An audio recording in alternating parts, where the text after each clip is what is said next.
Hey everybody, welcome to the 70th edition of the Animated Girl Profiles Confidential, and happy 4th of July to all of you out there. Hope you're having a safe and responsible one. Now, as you can see, the character we're going to talk about in this edition, in the 70th edition, is Dana Lombard from the Martin Mystery animated series.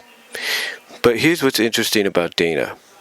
Dana's background, or Dana's history, her origin, is very different than what you probably know about from the animated series.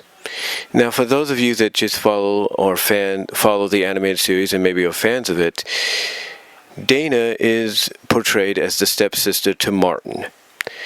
And not only is she his stepsister, but as part of the team, she's looked at as the brains, the strategist, and sort of like the damsel in distress, the squeamish kind of damsel in distress, who's also at times used as bait to attract the attention of whatever supernatural being or individual is behind the mystery. And this sometimes results in her becoming, as Wikipedia puts it, the first victim in a lot of scenarios. And what I mean by the first victim is there are several times in the series where she ends up being cocooned just to get her out of the way, or I think there's one time she got cocooned and it caused her to mutate into something supernatural that got reversed later on. It causes her to get turned into a zombie witch. It caused her to become a two-headed lizard monster. Caused her to be turned partially into a tree or almost into a tree. All kinds of things. Just all kinds of things. You know, she gets turned into a frog, an actual frog, by a warlock version of Martin. I think called Marvin, I think. So yeah, you know, basically her squeamishness, if you will, her cautiousness sometimes, or even her curiosity, causes her, along with her being used as bait at times, I guess, because it attracts, like I said earlier, whatever is behind the mystery, it always causes her to be one of the first victims of the supernatural powers behind the mystery. And in fact, there are a few times, I think there's one time she got turned to stone or something like that. So, Dana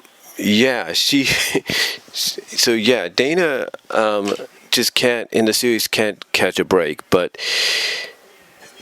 again, like I said, I think I said this, the big difference between the two series, between both versions of Martin Mystery, like I said, this picture is how people know of Dana Lombard. This is how they know her. They know her as the stepsister. But the next picture, if it shows up, this is basically how Dana looks like in the comic books, which debuted, I think, in the UK, in Canada, and then came over to the US and were published and distributed by Dark Horse Comics. This is how Dana looked. And the big difference, especially if you're a big fan of the franchise and you followed it since its comic book origin days, because it originated from this comic book before the animated series, Dana is not the stepsister of Martin in the comics.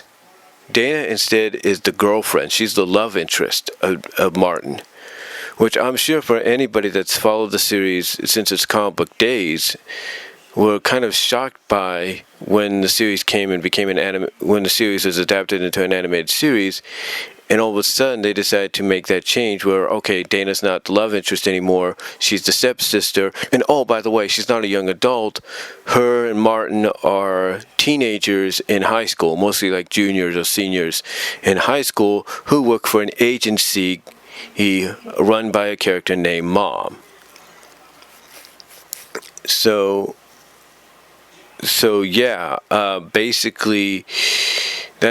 Basically that was in my opinion, a real surprise to me, because as I was looking up information as well as some pictures and stuff to use in this video, I was surprised by that. I was thinking, okay, I can accept the fact that Martin Mystery was based on a comic book originally, because it seems like it. But to see that Dana was originally the girlfriend of Martin in the books instead of the stepsister, that really kind of surprised me. But I think a lot of people, though, when they would watch the cartoons, they kind of felt like, okay, she's supposed to be the stepsister, but the way they portray the connection and affection that her and Martin have for each other, it's almost like they're trying to portray her as the love interest, like his girlfriend, but she's his stepsister. That don't make sense. And I think the reason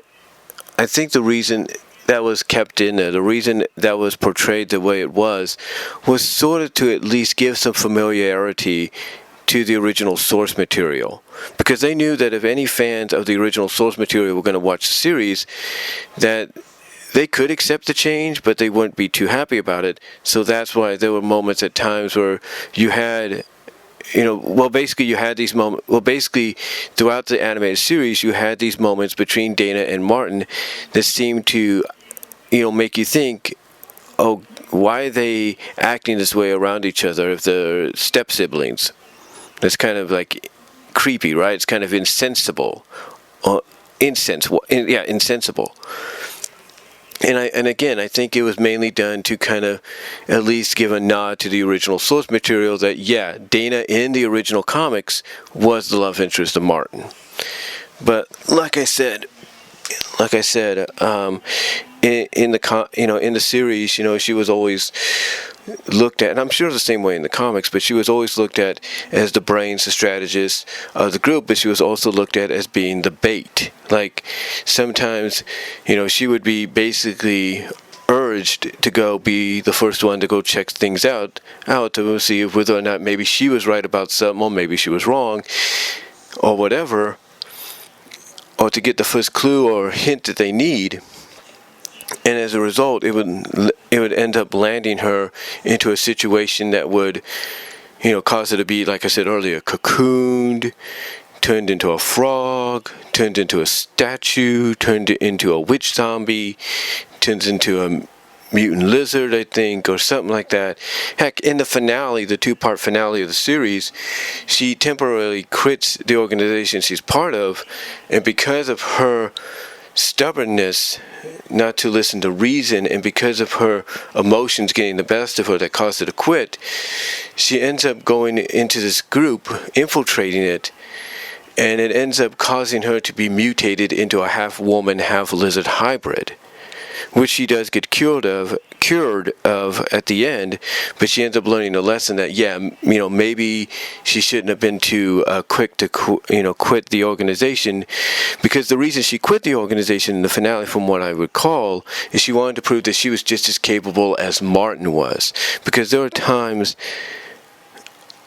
in the series, where Martin, what was I trying to say? Because there were times in the series where she would call out Martin on his stupidity or his, ego or something like that. But, the reason they were the perfect foil for each other in the animated series and maybe in the comics is because even though she'd call him out on his stubbornness and his ego and self-centeredness at times that he would have, or that would show his face sometimes, she also would be to counter that, she would have, like I said, her stubbornness. She would have her squeamishness. She would have her overreactings. And basically, the final episode was a way to kind of,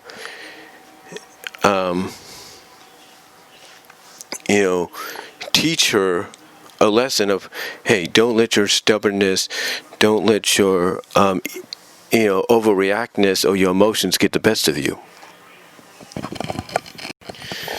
But overall, Dana became a very popular character.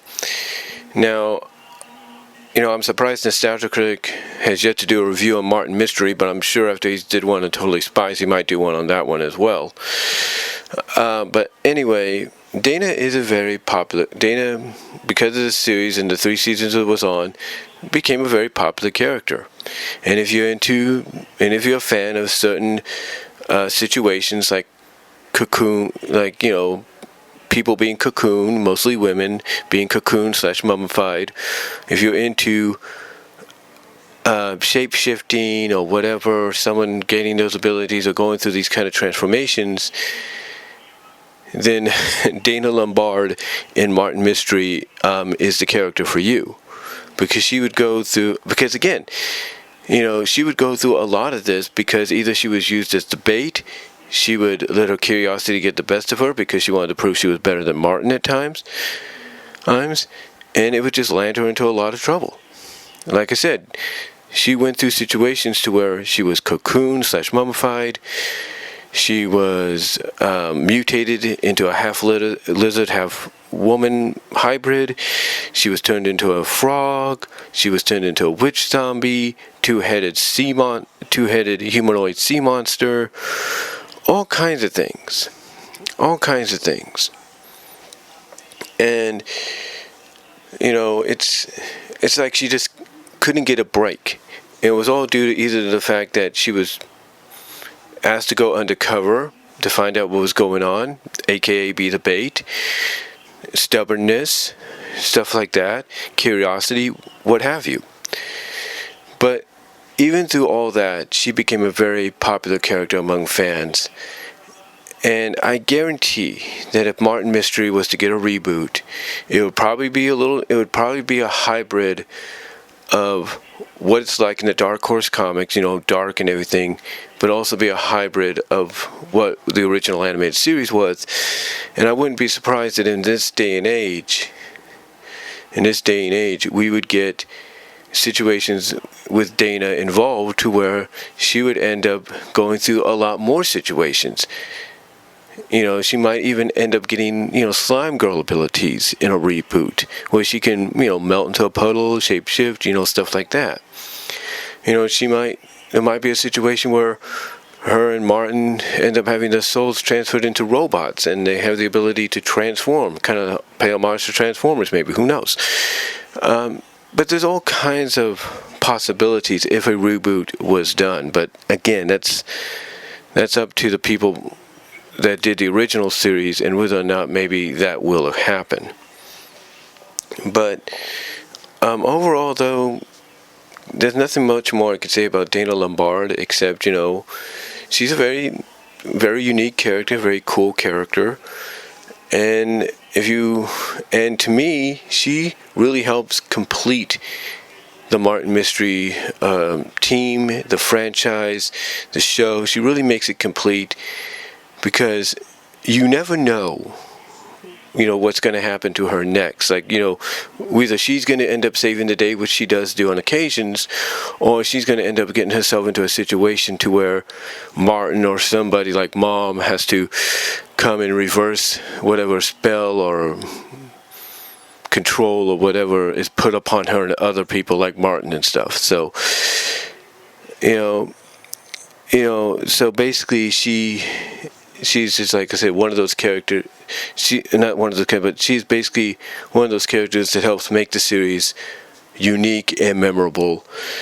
And I highly recommend, if you've not seen Martin Mystery, check it out. It is on, I think it's on the YT.